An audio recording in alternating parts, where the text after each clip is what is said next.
You're listening to Campus Killings, brought to you by AbJack Entertainment. Be sure to check out some of the other great true crime podcasts from this network, including The Murder in My Family, DNA ID, Zodiac Speaking, Scene of the Crime, Missing Persons, Beyond Bizarre True Crime, and Citizen Detective. All of these podcasts are available for you to binge on right now, wherever you listen to podcasts. Subscribe where you're listening to this podcast so you don't miss an episode.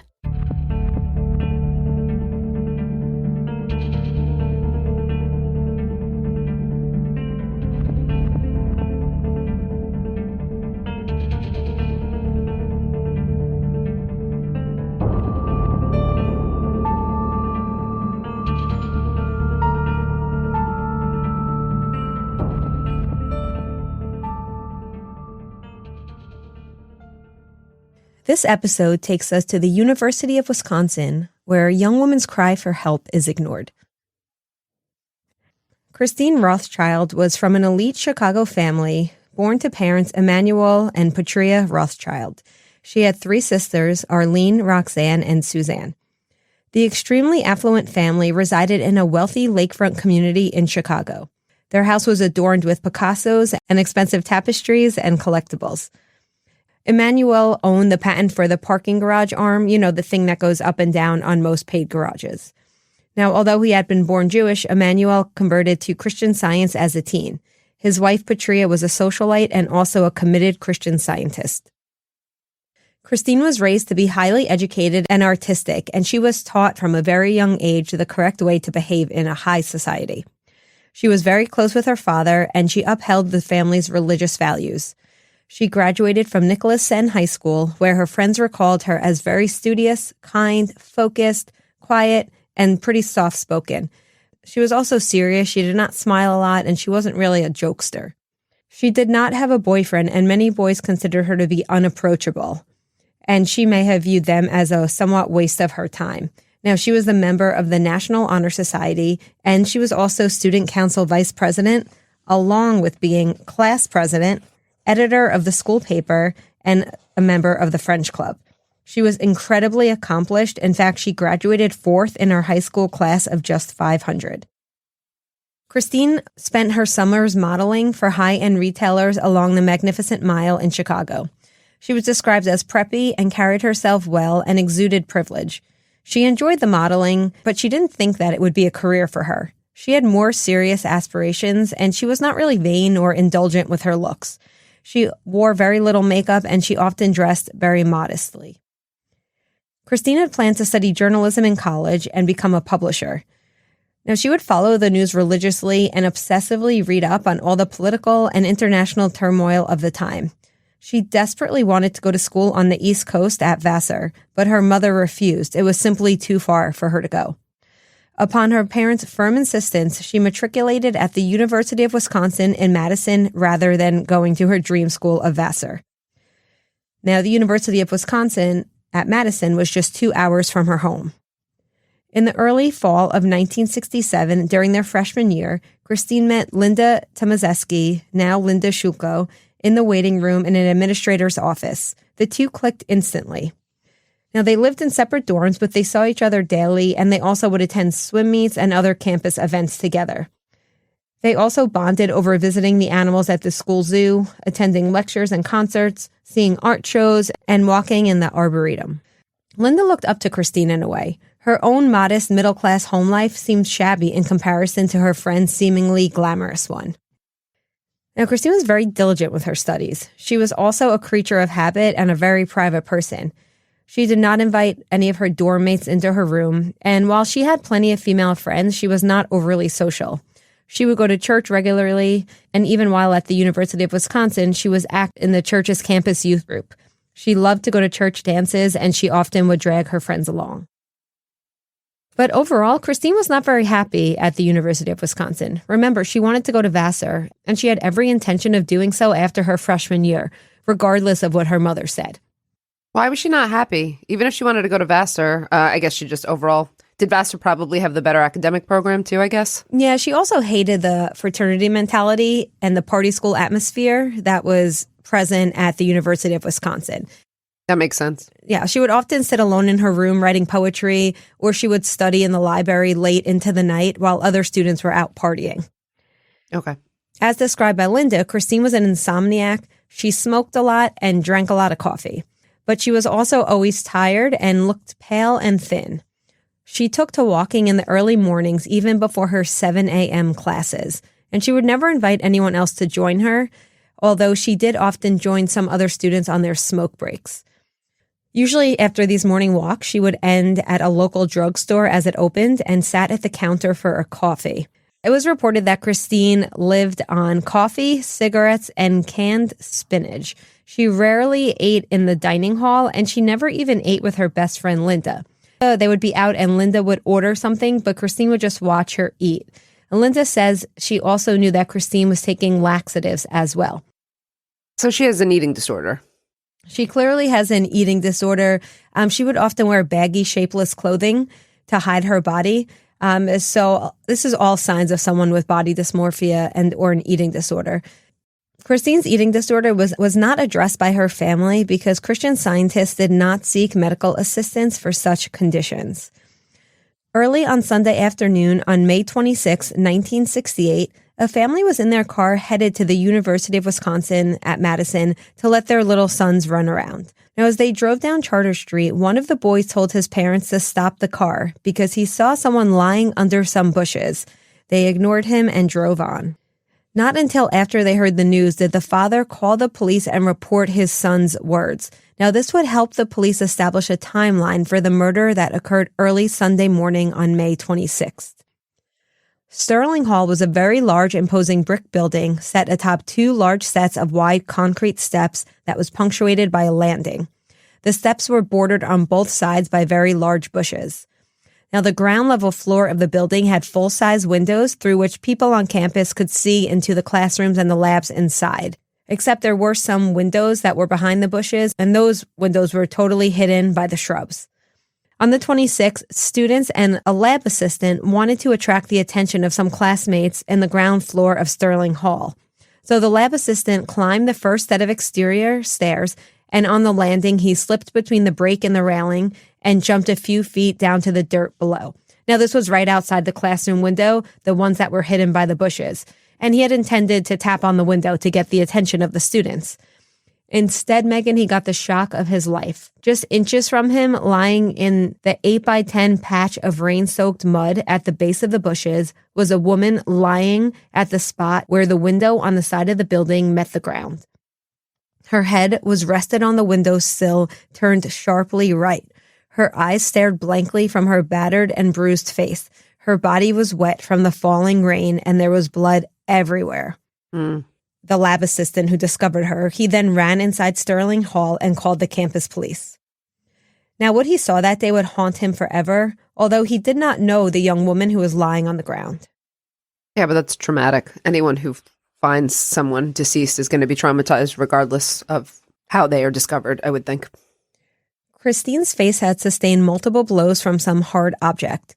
She had bloody stab wounds all over her chest and her abdomen. But that wasn't all. The killer had taken the time to rip the lining out of her trench coat, which she was still wearing, and they used the lining to strangle her after she was already dead, and it was tied in a very intricate knot.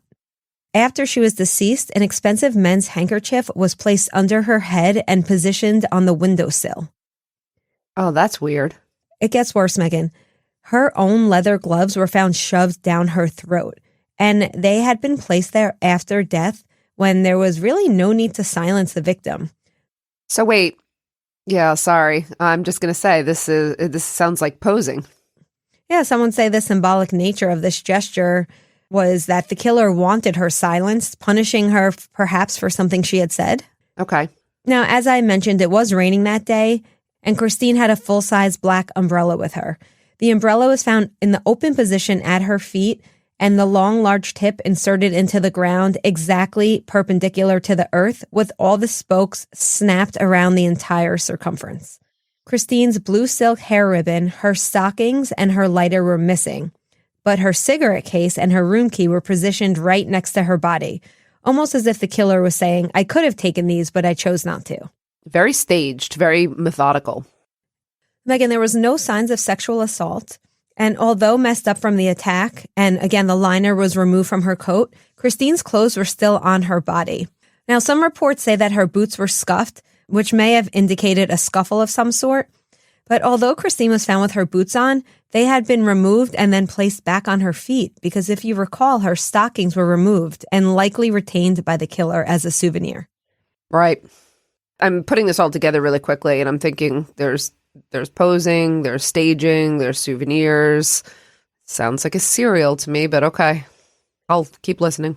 Christine was also found wearing valuable jewelry, including an opal ring that her mother had given her. We could also rule out robbery as a motive at this point. Now, the killer had brazenly struck during the day, taking the time to pose his victim and lay things out as he liked, for seemingly no reason other than potentially his own enjoyment. Police Chief Ralph Hansen and several of the officers arrived by 5:30 p.m. A full forensic lab crew arrived as well, and the scene was cordoned off, measured, and photographed. But unfortunately, care was not taken to preserve shoe prints in the mud at the scene. Now, it's also unclear why it took so long, but at 7 p.m., the University Hospital ER, which was right across the street, had received a request for a doctor to step across the street to Sterling Hall. And so a doctor, along with a nurse from the hospital, came by, and after taking one look at the body behind the bushes, they advised the campus police department officers not to disturb the scene. But unfortunately, they had already stepped all over the place. Now, Christine was removed to the hospital ER to await transport to the coroner's office at this point. Amy, how did they identify who the victim was? They were able to quickly find out who she was because she had a label with her name on it sewn into her clothes. And then they phoned her dorm. She must have also had some identification that said what dorm she lived in. Now, the RD from the dorm is the one who actually came and identified the body. Her body was sent to St. Mary's at 9 p.m. that evening. Then it was time to call Christine's parents.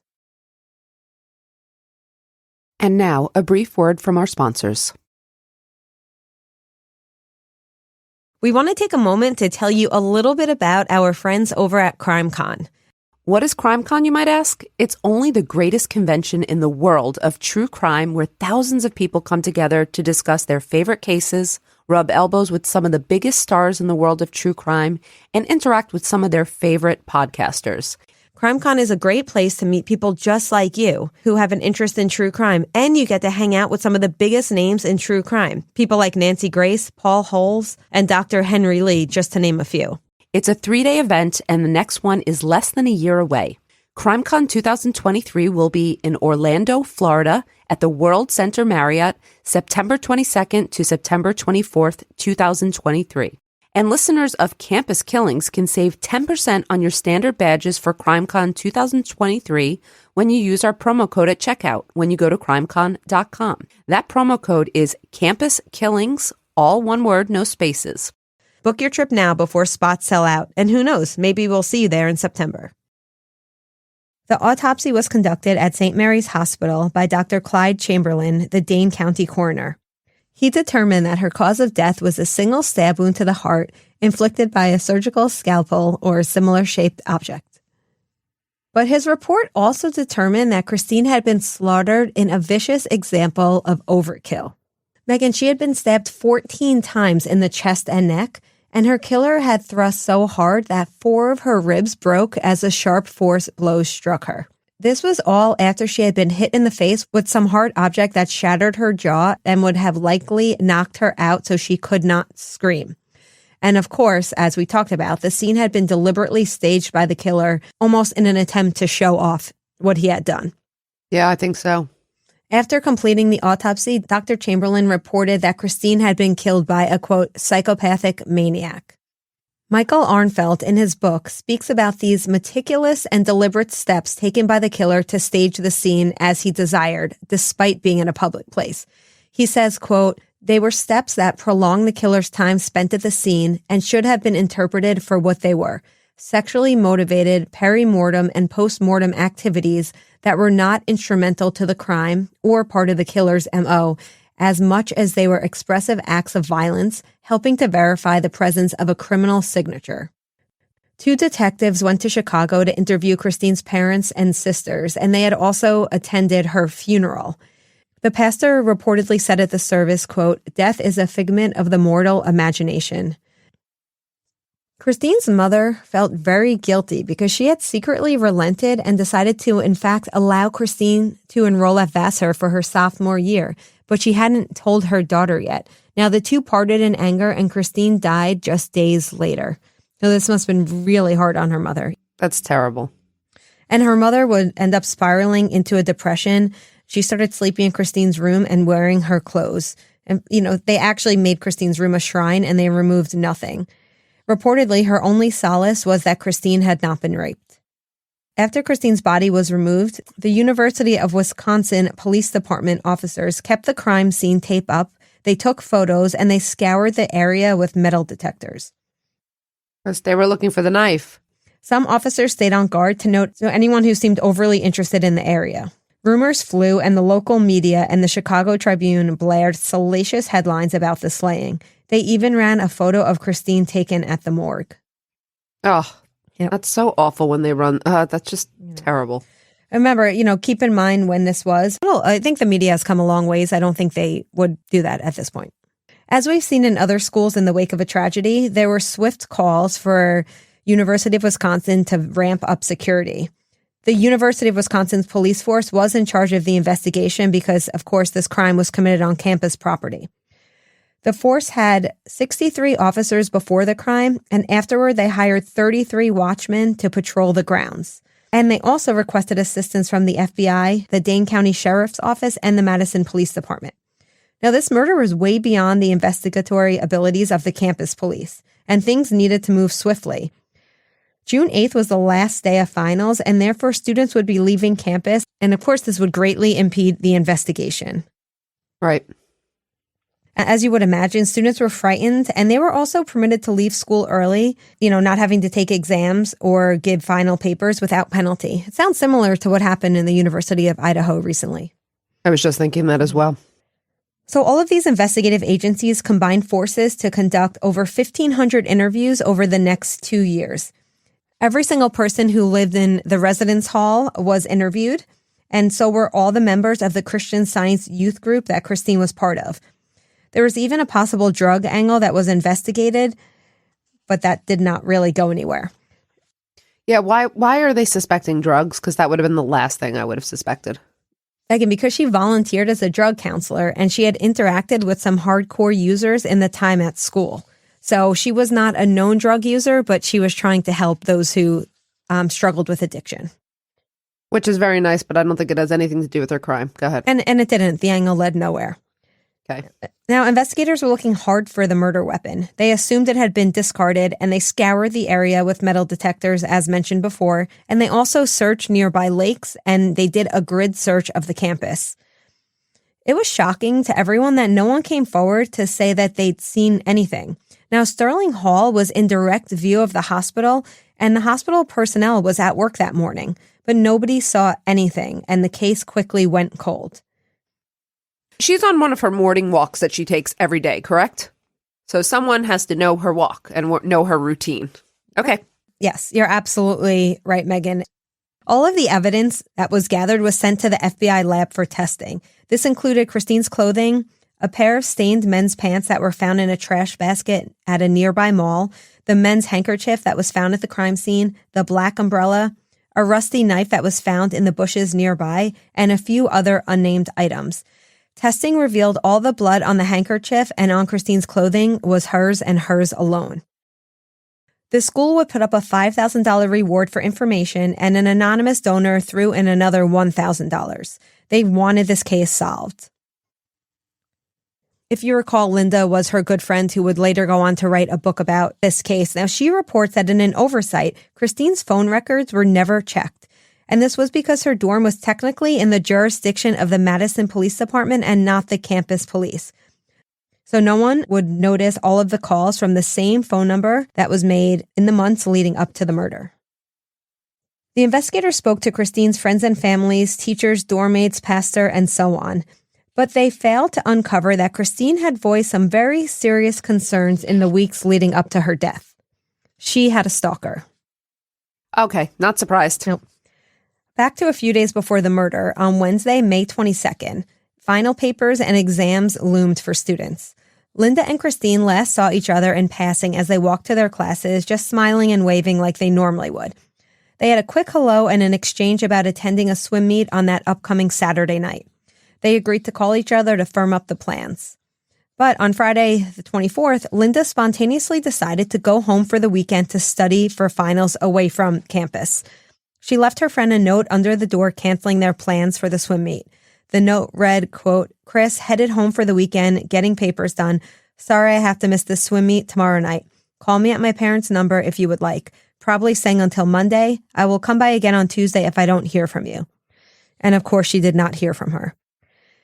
When Christine's body was found, the campus police found that note in Christine's room, so the officers looked up Linda in the registration records and obtained her home phone number. On Monday, May 27th, Linda's house phone rang at 2:17 a.m. Nobody wants a call at 2:17 a.m. from the police. Nope. Linda was actually awake. She was studying. She answered the phone and heard, quote, "This is Officer Hendrickson of the UW Campus Police. I would like to speak to Linda Tomazeski." She said, "This is Linda." The officer said, "When was the last time you saw Christine Rothschild?" She told him Wednesday. He said, "Do you know anyone who wanted to date Christine, but she refused to date?" Oddly, Linda didn't think much of this call, and she also didn't have an answer to that question. In fact, she hung up and just went back to bed, assuming that it was some lovesick guy who was interested in Christine and he was kind of playing a joke. That is so weird. But I just wanted to say that was also going to be one of my predictions, that this is going to be someone who is interested in Christine, but she rebuffed him or was not interested at all, paid no attention. Mm-hmm. Later that day, Linda's father turned on the radio to the news station and heard a story about a co-ed slain at the University of Wisconsin. And unfortunately, her name was Christine Rothschild. The campus initially did nothing to honor or observe the murder. There were no vigils, no prayer meetings, no tokens left at the murder site. But as I mentioned earlier, students were frightened and many went home anxious to get away from the campus. Right. The feeling by everyone was that a student had committed this crime, and everyone, of course, was scared. The police never managed to uncover all of the details of Christine's final 24 hours. They did not know where she was on Saturday night. They did know, however, that on Sunday the 26th, Christine woke up around her usual 5 a.m., a time when most of her classmates were probably going to sleep after night activities. She showered first thing. In the morning, she was seen headed to the bathroom. She then ate some canned spinach. Half a can was later found in her dorm room, and the pathologist determined that she had eaten approximately 1 hour before her death. So the timeline meshed with her last meal, and it was clear that she had died around 7 a.m. Around 6 a.m. that morning, she headed out for her walk. She was wearing black leather boots, a beige trench coat, and leather gloves. In her pocket, she had her lighter and cigarettes, and if you recall, part of her routine was to stop and smoke with some of the other students, staff, and residents in front of University Hospital. She also brought some change for coffee and her keys. As usual, she walked down Charter Avenue around 6:45 a.m. Anyone who watched her for a few days would be familiar with these patterns of movement on Christine's part. Exactly. As you mentioned before. Mm-hmm. She would have been planning to attend the 10 a.m. Sunday service at the First Church of Christ, a few blocks from campus, just as she did every Sunday. She would typically arrive around 9:45 a.m., but that day, of course, she never showed up. It's not known how her killer lured her into the bushes at the base of Sterling Hall. She would have walked by there on her way to the church, but also probably on her early morning walk. Now, Linda and Michael, the ones who wrote books about her case, they believe that her killer either approached her or lured her to the stairs at Sterling Hall. Remember, the stairs had a landing and a gap in the railing. They then speculate that the assailant hit her in the face and Christine plunged through the gap in the railing, landing on the ground behind the bushes at the base of the building. Her boots had no wet grass or mud on them, which would also have accumulated had she walked to that spot. So it seems like she was thrown down or pushed down there rather than walked down there. That makes sense. Also, her being ambushed on the stairs and pushed down behind the bushes could also explain how her killer managed to avoid anyone seeing. The blow and her fall would have been accomplished in mere seconds. It was not until well after Christine's murder that a prime suspect began to develop. The books on this case by both Michael Arnfelt and Linda Schulko present a pretty convincing case that her killer was a man by the name of Dr. Niels Bjorn Jorgensen Jr. We'll return after a brief word from our sponsors. So why would he be doctor? Isn't he just Neil? I don't know. Okay, go ahead. Sorry. Well, because he was a 42-year-old OBGYN resident that was hired well after the start of the fall term at University of Wisconsin. Remember that hospital that was across the street from Sterling Hall? Yes. Yes. So he was hired by Dr. Sandy Mackman after an unexpected vacancy sprung up in the resident ranks. Now, Jorgensen pulled into the campus in a red Mercedes and presented himself as a worldly, experienced, sophisticated man who could save the day. He was an imposing 6'2", and he was very thin and well-groomed. He was hired on a 90-day probationary term as a third-year resident at University Hospital. Unfortunately, Dr. Mackman did not have time to check the credentials because if he had, he would have discovered that Jorgensen's resume was either made up or greatly embellished. And after he was hired, he was immediately disliked by pretty much everyone on the medical staff.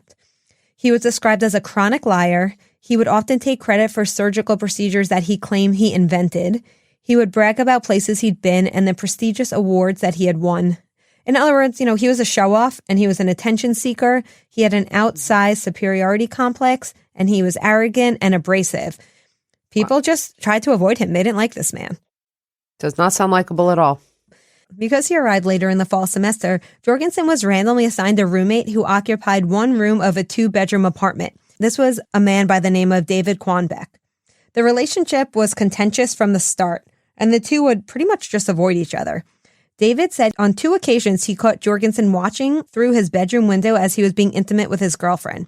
The two had a confrontation, and of course Jorgensen denied it. But then in another incident, he pointed a gun at David and David's female friend. The two fled and they did not file a police report. And then there were the photos. Oh, gosh. On his person, Jorgensen always carried photos that depicted incredibly disturbing and horrific images of the massacred body of people he said were Africans. He claimed that they were examples of Maori justice that he had witnessed during his African travels. He showed them to a janitor who recalled them distinctly. The photos were black and white scenes depicting a pile of mutilated bodies of men, women, and children. Limbs were torn off and torsos were dismembered. Jorgensen took a gleeful pride in exhibiting these photos to anyone who would look at them. David later told Linda that Jorgensen sat in the Memorial Library reading room, trolling for blonde co-eds. He soon spotted Christine and became fixated on her. Mm-hmm. Soon he would start showing up everywhere she went. The library, the reading room, the diner, her smoking group. Jorgensen bragged to everyone that he was the best surgical resident at the hospital, and he would make sure that Christine could hear this. Remember, she would often join some of the staff from the hospital on those cigarette breaks. He would often be there talking about how great he was, hoping that Christine would be impressed. But she wasn't. Well, according to Linda, Christine actually felt sorry for him. Now, not sorry enough to become friends with him. She also thought he was pretentious, arrogant, and weird. Linda believes wholeheartedly that he fixated on Christine partially because of her looks, but partially because he believed she was a direct descendant of the wealthy and famous Rothschild's family, which she was not. Mm. Oh, wait. Okay, just not that family. She's a Rothschild, but not the same one. Okay. By April, Jorgensen had come out of the shadows and started following Christine overtly. Ugh. It actually got to the point where he started showing up at the library reading room every evening when she studied there. He would even follow her outside on her study breaks to the point where she started smoking in the bathroom instead. Eventually, he did confront her directly and asked her if she had a boyfriend. When she said no, he of course asked her out, but she firmly declined. Mm-hmm. As we often see after that, things escalated and he started watching her through her dorm room windows. Unfortunately, her dorm room was on the first floor. Mm. One night while she was getting ready for bed, she saw a man standing motionless outside her window. She started keeping her drapes closed, but they were those gauzy types of drapes, so they didn't really obscure much. Did she report any of this? I'm just curious. Are we going to get to that? Yeah, we'll get to that in just a moment. Okay. So soon after this incident, she started to receive anonymous phone calls from a silent caller.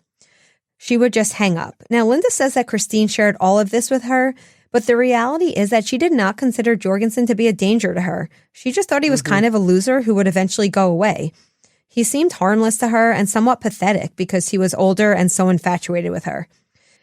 By the first week in May, however, something had changed. Christine said that the phone calls had moved into the range of disturbing. According to Arnfeld's book, the caller would whisper in a harsh voice what she was wearing, what time she went to bed, and what she looked like when she was asleep. The implication was that he was constantly watching her. And letting her know. Christine didn't want to talk to Linda about him anymore and said, quote, Niels might be more than just really strange, but she never elaborated.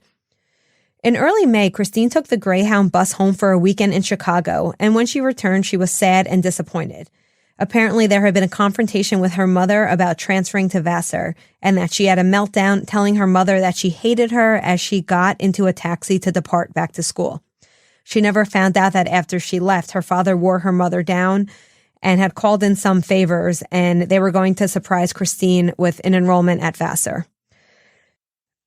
So after returning back from visiting her parents, when she was on campus on her walk, Christine encountered campus police officers, and she decided that it was time to report Jorgensen for harassing her. She told the officers that he was following her to the reading room, her dorm, joining her on smoke breaks, and coming into the drugstore when she was there, and that he was also calling her and saying scary and bizarre things. She clearly identified this individual as Dr. Niels Jorgensen. The officers recounted this conversation to Linda much later, and they recalled that Christine seemed very frightened, but they admit that neither one of them took any notes or filed a report. Christine had told Linda about this conversation and said she felt better that she had reported it, but unfortunately nothing was done. And Linda thinks that the officers dismissed Christine's complaints because she was so attractive, then they felt that it was likely that she would just be someone who would attract male attention. It was also reported that Christine was so aware that she was getting stalked, she started looking into how to get her name removed from the directory, which was located in her dorm's lobby. Unfortunately, she was deceased within a week. And Megan, we got to think about, the time that this happened. Stalking was not really in the public consciousness. California was the first state to pass an anti-stalking law, but that was not until 1990. So at this time, the school brushed it off, and even the target, Christine, downplayed what was happening to her. We covered this in just an episode of Women in Crime. We were covering stalking and anti-stalking laws. I think we did, as it pertained to like Rebecca Schaefer and the murder of her, also Dominique Dunn. When Christine was found murdered, Officer Galeb was the first to arrive on the scene. Now, he had been the rookie of the two officers to whom Christine had reported being stalked by Niels Jorgensen. He recognized Christine, but he did not say anything about her report because the experienced officer, Officer Frey, had not filed a report and he did not want to get him in trouble. So when Frey was called in to help with the situation, he too remained silent. So both of these officers knew the name that Christine had reported, but neither of them said anything at this time. Oh my gosh. Okay. And in addition, many of those at the University of Wisconsin who had serious concern about Niels Jorgensen also did not report those concerns. Michael Arnfeldt calls Jorgensen a textbook psychopath who fixated on Christine and whose ego was bruised when she rejected him. Enraged, he stalked her and carefully planned his kill, including staging of the scene. According to his book, quote, "What's known is that Christine's routine would have taken her directly past the steps of Sterling Hall across from Jorgensen's workplace, the hospital, where that same Sunday he was due to work the day shift. But when and why Christine ended up in the somewhat secluded Sterling Hall location where she was found later remains an unsolved mystery. He knew her routine. He knew that she would be passing Sterling Hall. That Jorgensen killed Christine is a given. The specifics of the murder are clear. The specifics of the time leading up to the murder are not. Sterling Hall would have been deserted on that fateful Sunday morning." That's still very brazen to do it during the daytime, which makes me think that this is not his first time attacking someone. I don't know. It's too brazen during the day. Jorgensen knew he had to act because Christine would be heading home for the summer in just 2 days after her last final. And within a week of the murder, as mentioned earlier, the campus cleared out for summer break. Linda's book, titled Murder on the 56th Day, refers to the 56th day of Jorgensen's residency. It details the decades-long investigation that Linda personally undertook into the murder of her friend. As soon as her sophomore year started, with Christine's case cold and dormant, Linda started investigating herself. She tracked down the smoking group, and she also spoke to the drugstore staff, and she spoke to many of Christine's other friends. She was shocked to discover that many of the hospital staff and the medical students were never even interviewed as potential witnesses by the police. And again, this is even though the hospital was directly across the street from where Christine was murdered. And most of the female employees on the ward where Dr. Jorgensen worked were unsettled by him, and some found him to be a sociopath. According to Linda, Jorgensen was seen on the afternoon of the day of the murder at his usual shift at the hospital, doing some things that only with hindsight and the knowledge that he was the killer that everyone saw it seemed brazen or odd. He placed a scalpel into the hospital sterilizing machine. Now, this was normally something that was reserved for the nurses to do. According to Linda's book, quote, on 3 separate occasions in future years, he bragged that the hospital's autoclaves, which is a sterilizing machine, had never been checked for a murder weapon. He was truly disappointed over this lack of investigative diligence. He had planted that clue just as he had purposely arranged the handkerchief and shoved the gloves down Christine's throat. Linda believes that Jorgensen was likely disappointed that Christine's body was not discovered during his shift at the hospital right across the street. Now, she imagines that he envisioned that he would have to rush out to assist the first responders in the gruesome scene. But Christine wasn't found until after his shift ended, and he had to leave the hospital before the excitement about the murder gave him the satisfaction that he so craved. Linda would gather more and more information about the case as she graduated and finished her master's degree. After she wrote a long-form article about the unsolved case in 2006, she was contacted by David Quanbeck. Remember, that was the roommate of Jorgensen, and Nurse Kay Krebs, first on the scene with Christine's body. Now remember, David was rooming with Jorgensen purely because they were assigned rooms in the same apartment. And he told Linda that Jorgensen started wearing fatigues in the days before the murder, and that he would wear them out early in the morning and then come home and shower before his shift. On the day of the murder, May 26th, he left at 6:30 a.m. wearing fatigues and combat boots. He was pleasant and said good morning as he left. But he was home before 8 o'clock. He showered, ate, and read the paper. David says he never saw the fatigues again. David also recalled the gun incident that we discussed earlier, and he also said that Jorgensen was obsessed with co-eds.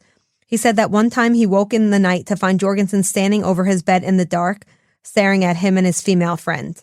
However, note that Linda would learn that David only told investigators at the time that Jorgensen was just a weirdo and a loner. He left out the part about the voyeurism, the gun, and the army fatigues.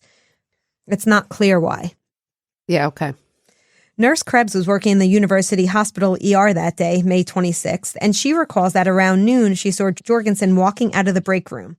It was thundering and raining outside. He muttered at her, quote, "Nice day for a murder," and then walked off. Oh, God. Christine had not yet been found. And now, a brief word from our sponsors.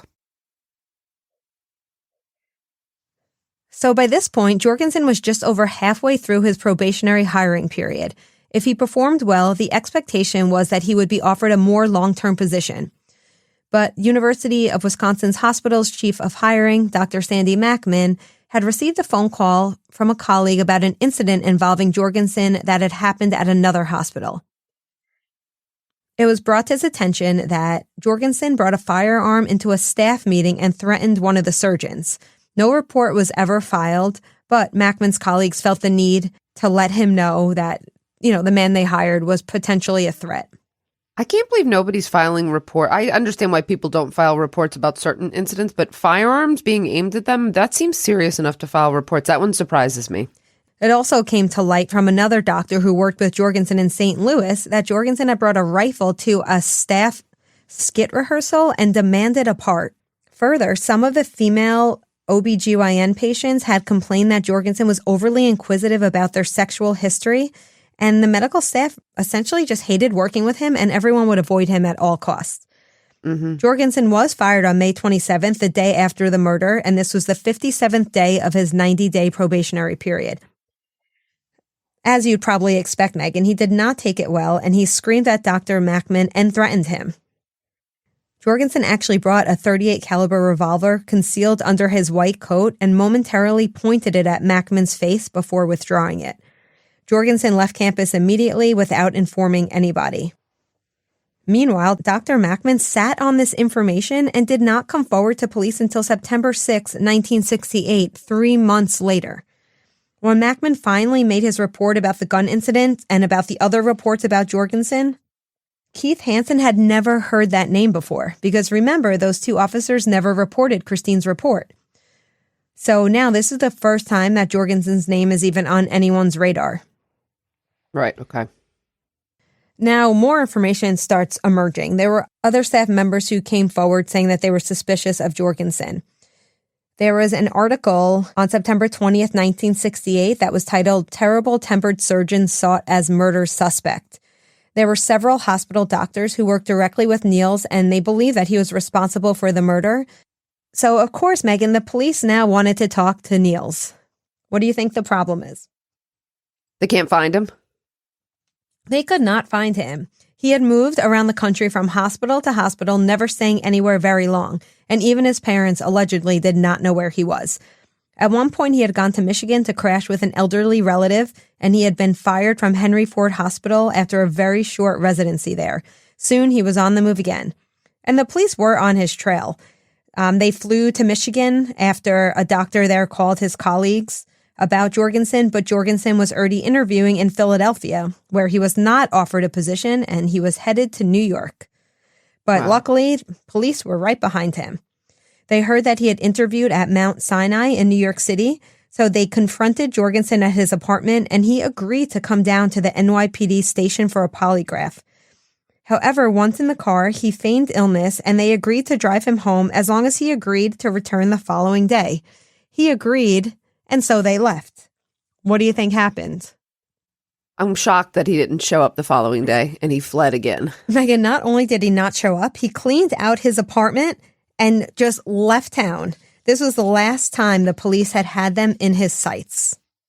Amy, sorry, what do we know about Jorgensen, his background? Because I think he's going to have, basically what you described, I think he's going to have criminal history. I don't know. I think there's going to be some stuff here. So the little we know is that Jorgensen was born on August 28th, 1925. His father was a dentist who invented, some well-known dental technique. His father was widely respected and beloved. By all accounts, everything his son was not. Jorgensen had a younger brother named Soren, who unfortunately died in a diving accident, despite the fact that he was a very experienced diver. Now, Jorgensen was not present at the time of the death, but there are theories that he tampered with Soren's equipment. Now, Soren had drowned in 50 feet of water, and even Jorgensen's own mother suspected him of tampering with his brother's diving equipment. Wow. His mother actually grew to hate him and told him not to even come home for his father's funeral. So he had a very estranged relationship with family. Yeah. That's the only information I have about his background for now. Okay. But I do want to talk a little bit about the capital city killings, because Christine's murder was the first in a series of 8 slayings of young women associated with Madison and/or the university. Now, most people believe that Christine's murder was not related to the others, but they all do remain unsolved. Wow. And this is between 1968 and 1982. And all of the victims were in their late teens or early 20s, similar build with similar hairstyles, and they are often referred to as the capital city killings. Briefly, these victims were Deborah Burnett, who was killed 8 years after Christine in 1976. Now, she was not affiliated with the University of Wisconsin, but she had last been seen at a hotel in Madison. She was found burned in a nearby field with no cause of death to be determined. Julie Ann Hall was murdered in June of 1978 and buried in a shallow grave. She had been last seen at bars in Madison with friends. She was killed by blunt force trauma to the head. Julie Spear-Snyder was found in April of 1981 in a wooded area with no cause of death to be determined. Then there was Susan Mahayu, a mentally disabled 24-year-old who vanished in December of 1979. She was later found nude outside a building in Madison in 1980. Her cause of death has not been made public. Lastly, there was Shirley Stewart, who disappeared in Madison in 1980 and was found in a wooded area near a lake in July of 1981. Her death was ruled a homicide. Most of these victims were found in wooded areas obscured by piles of brush. Investigators had feared a serial killer, but there was no firm evidence. Then, Donna Meraz was attacked and stabbed to death right outside the university stadium in July of 1982. Lastly, Janet Rash was abducted on October 11th, 1984. She was found by hunters in a wooded area 2 miles away a few days later. Michael Arnfelt concluded that Christine's death was not connected to the other capital city killings, and indeed, it seems that the staging and the posing that characterized her crime scene were a bit different, but it's still worth mentioning the other murders. Of course. Now, Linda actually had a chance to speak with Jorgensen in 2008 and with regard to a 40th anniversary memorial that was being planned in Christine's honor. He gave her a message for the University of Wisconsin detective captain who worked on the case. It read, quote, "It didn't take much to outsmart you. I always had you pegged for the dumb hick cop that you are. You tried to kidnap me," referring to the New York debacle, "but I had too many connections. You're too stupid to solve this case because I'm special. I'm different. It's people's fault when they get themselves killed when the barometric pressure changes." Linda and Jorgensen started talking every so often. Wait, where are they talking from? Where is he in 2008? Like, I'm so confused. He's on the run still. I don't know. He's not apprehended. Okay. It seems like this is a taunt. I would imagine that the police were not able to track him for whatever reason, because Linda would start talking to Jorgensen very often. I mean, she would call him and try to get him to confess by deliberately misstating details about the crime or suggesting that the killer was immature or inexperienced. Jorgensen never actually admitted that he did it. He often would rose to the bait, unable to control his ego. Now, at one point, he blurted out to Linda, "Miss Rothschild died because she deserved it. She was a tease and flaunted her brains and good looks." He also knew exactly how she had died. As he says, a single stab wound to her heart after extensive injury to her torso. It was also Jorgensen who suggested to Linda that the glove shoved down Christine's throat could indicate, quote, "she talks too much or tells people the wrong things or exposed him." I mean, this makes me think, it's possible that he saw her talking to the campus police officers. And maybe he got wind of the fact that she was reporting his stalking behavior. Absolutely possible. He went on to say, quote, "I think we have someone here who's got it in for women," or maybe she further antagonized him. "She may have crossed somebody in the wrong way, and these things happen." Still, though, he denied murdering Christine or even knowing her. We'll return after a brief word from our sponsors.